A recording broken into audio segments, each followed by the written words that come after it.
Grace and peace to you in the name of Jesus, by whose cross and empty tomb we are forgiven and set free from the bondage of sin and death. Amen. Howard Rutledge. Commander Howard Rutledge was a fighter pilot in the United States Navy. He flew some 200 combat missions in Korea. And in 1965, the Navy sent him to Vietnam to fly the F-8 Crusader.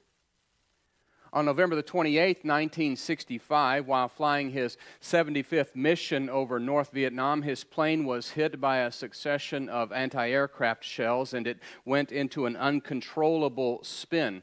Only seconds after pulling the ejection handle, Commander Rutledge's plane exploded in a ball of flames.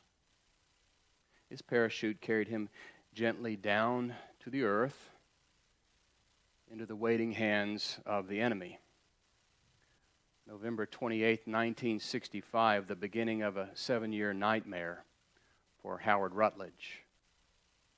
Bound and gagged by his captors, he was shoved into the back of a truck and driven to Hanoi, North Vietnam. There, covered with filth and blood, he was locked into a small cell, stuck, trapped, no clue how to get out, hopeless. The name of the prison? Heartbreak Hotel. Heartbreak Hotel. It was to become his home for the next 7 years and 3 months. 5 of those years spent in solitary confinement. Later in life, Howard Rutledge wrote a book about his experience, and in this book, entitled In the Presence of Mine Enemies, he says, "When the door finally slammed shut, a feeling of utter loneliness swept over me. I was locked in a 6-by-6 cell. It's hard to describe what solitary confinement can do to defeat a person. There are no books, no magazines, no newspapers. The only colors you see are drab gray and dirt brown. You're locked in your filthy cell, trying to keep your sanity." I doubt that any of us will ever face the conditions of a POW camp, but I think we do know what it feels like to be locked behind bars, don't we? We all know what it feels like to be locked up in our own heartbreak hotel, stuck, trapped, no clue how to get out, hopeless. The problem for us, though, is that at first it didn't really look like Heartbreak Hotel. In fact, it looked like the Promised Land. It even was the Promised Land, at least for a while. That moral indiscretion, no big deal. That financial dishonesty, no big deal. That small, little, inconsequential lie, no big deal. Sooner or later, though, no big deal becomes a big deal, a really big deal. What we thought was the promised land becomes the death of a job, the death of a marriage, the death of our hope, the death of our joy. And covered with filth and blood, Satan comes along and he slams the door of your cell shut and he says, "Welcome, welcome. Welcome to the Heartbreak Hotel. You can check out anytime you like, but you can never leave." This Ash Wednesday evening, we're beginning a new sermon series that will run through the Lenten season all the way to Easter morning. It's from Moses' second book, the book of Exodus, and the name of the series is called Let My People Go.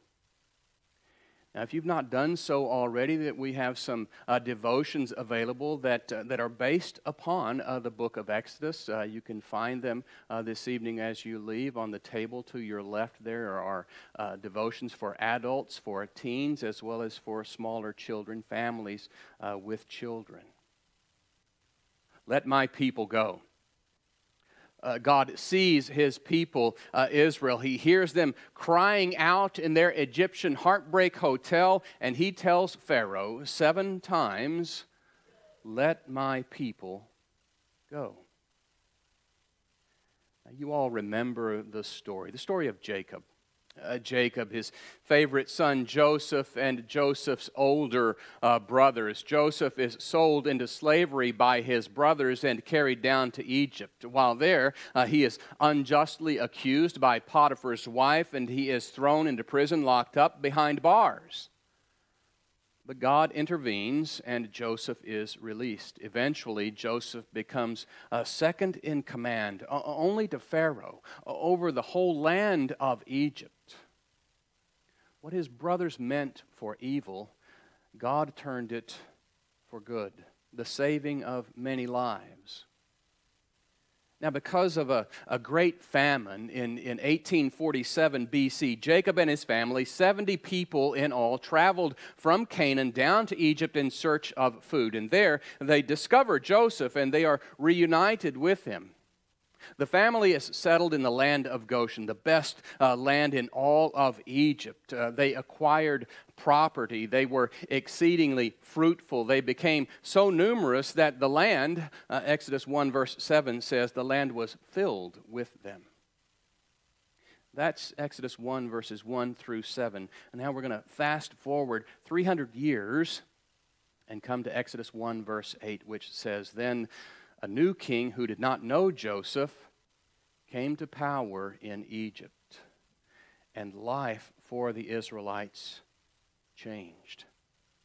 It changed dramatically. This king, this Pharaoh, saw that the Israelites were becoming too numerous in the land, and he feared that if war were to break out, they would side with the Egyptian enemies. So what did Pharaoh do? Well, he began a building project. He created his own version of Heartbreak Hotel. And how did Pharaoh build his Heartbreak Hotel? Well, he did it in stages. And stage one of that building project was state slavery.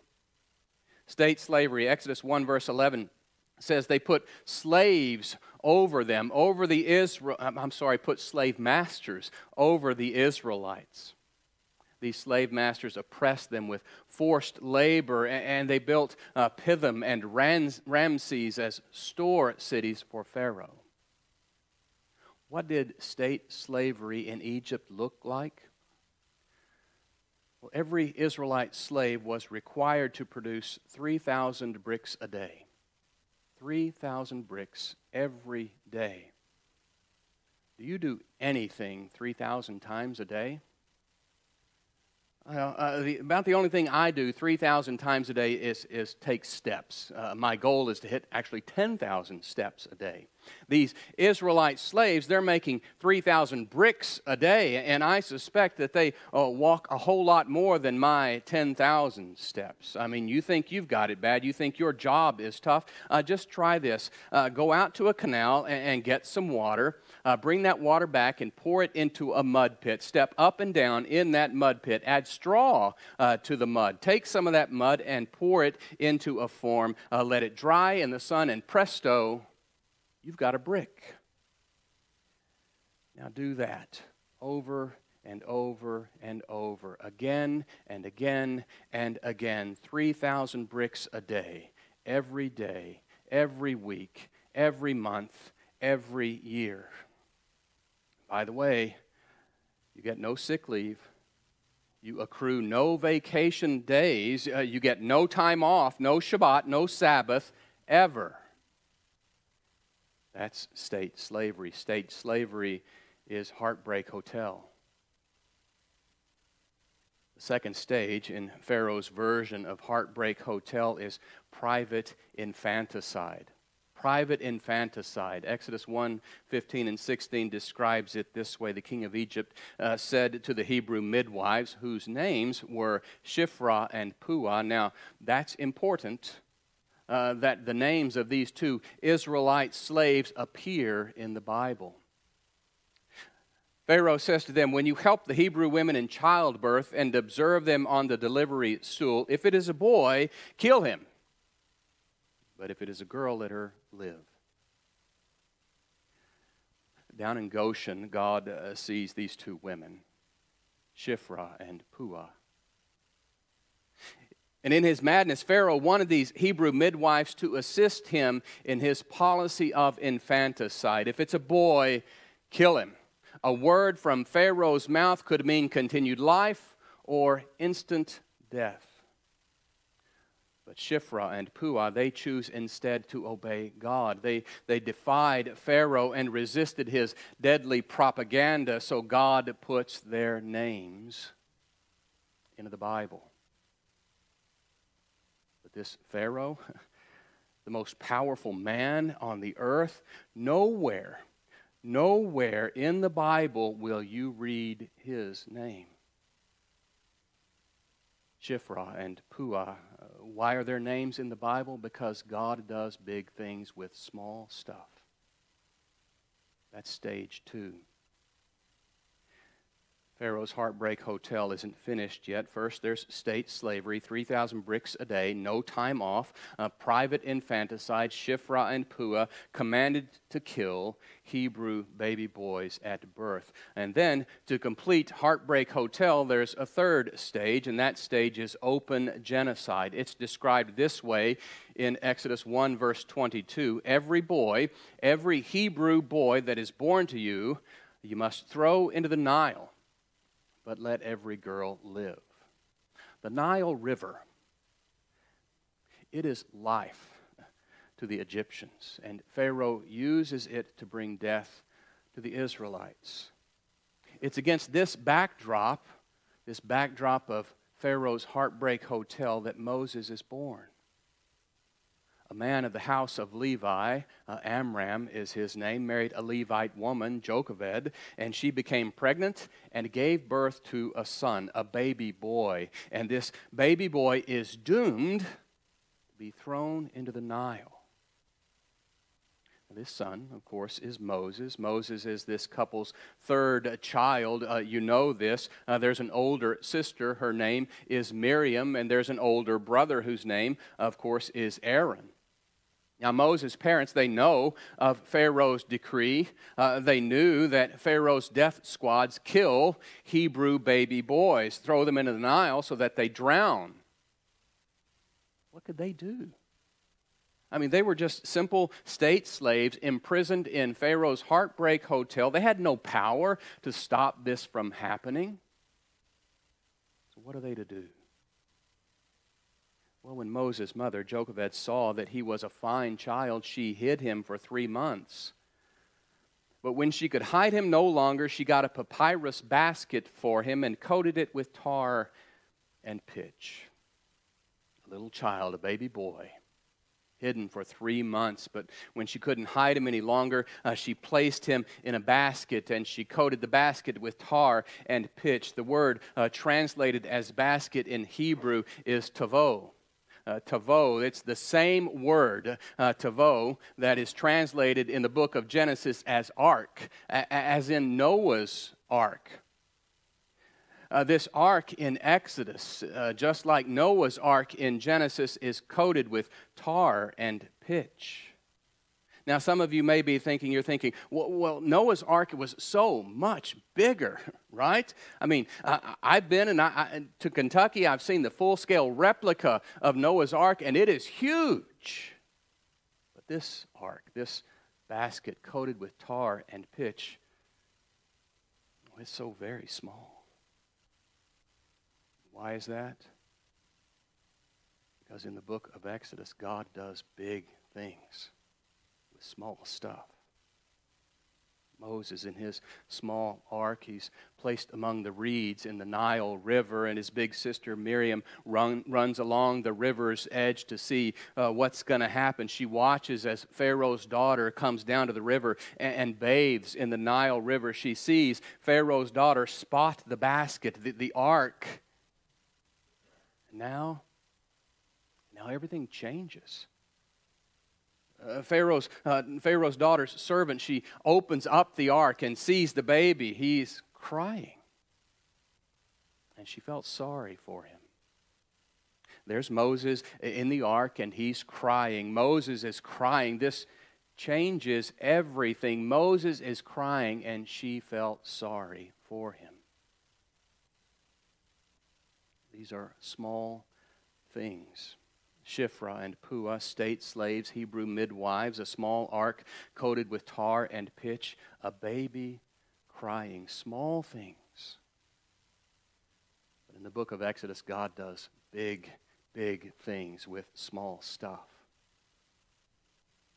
Now later on in chapter 2 of Exodus, verse 10, in fact, we read, when the child grew older, Moses, his mother took him to Pharaoh's daughter, and he became her son. She named him Moses, saying, I brought him out of the water. Moshe, Moses. It's an Egyptian word. It means to draw, to bring out of water. Moses is brought out of water. Finally, here is someone who will bring Israel out of Pharaoh's heartbreak hotel. And Moses will do that through what? Water.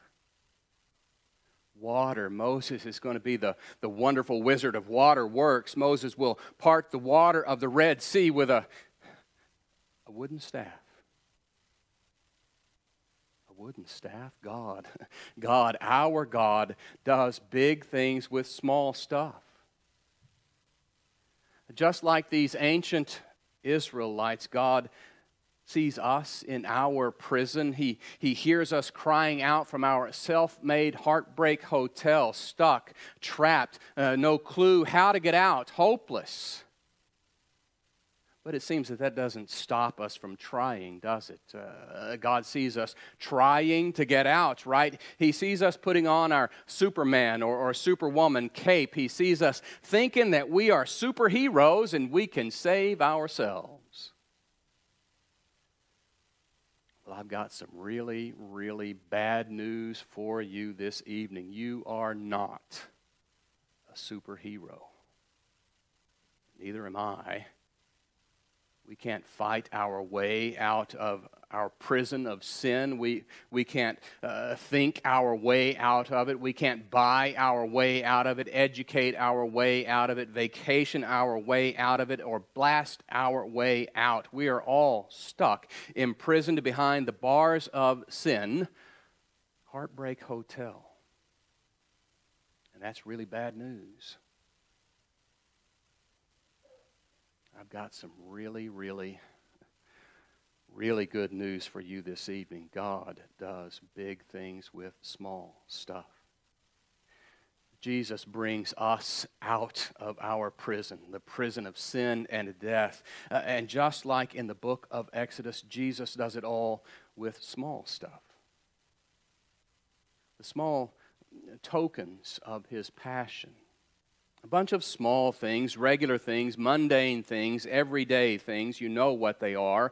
A chalice in the upper room, a torch, a lantern, and a sword in the garden. There's a whip and a whipping post. Scarlet robe and thorns woven into a crown, spit and fists, 30 pieces of silver. Dice. Finally, there are 3 nails and a hammer, a sponge filled with wine vinegar, a spear. Small things. These are small things. What good are they for us who are trapped in Heartbreak Hotel? Jesus doesn't recoil. He doesn't run or retreat at the sight of our ugly prison. No, Jesus comes to us right where we are in our heartbreak hotel to do what? To do really, really big things. Set us free, to set us free from sin and death with really small stuff. Jesus does really big things with really small stuff. Howard Rutledge, he has more to say about Heartbreak Hotel. He writes, I prayed for strength to make it through the ongoing night. Then, one day, a glimmer of light dawned through the bottom of my prison door. I knew that God would set me free, and He did. Now maybe, just maybe, some of you don't believe that you're a prisoner in Heartbreak Hotel, a prisoner to sin and to death. But what are those ashes on your forehead this evening? Those ashes are a sign that we are indeed prisoners. Ashes to ashes, dust to dust. But those ashes are placed there in the form of a cross. We are prisoners. Yes, we all are prisoners. We're still going to die. But the ashes there in the shape of a cross promise us that we are, as the prophet Zechariah says, the cross promises us that we are prisoners of hope. A glimmer of light dawned. Life gets dark, doesn't it? Sometimes life gets really dark, really, really dark. What we thought was the promised land is really Heartbreak Hotel. You can check out any time you like, but you can never leave. But there is a glimmer of light dawning. Can you see it? It's Easter light. It's Easter deliverance. And it is here. It is here for us, right here, right now. How can we be so sure? Because our God still does really big things, sets us free with really small stuff. Small stuff, everyday stuff, like bread and wine. The body and blood of Christ. In the name of Jesus, that's God's gift to you. Amen.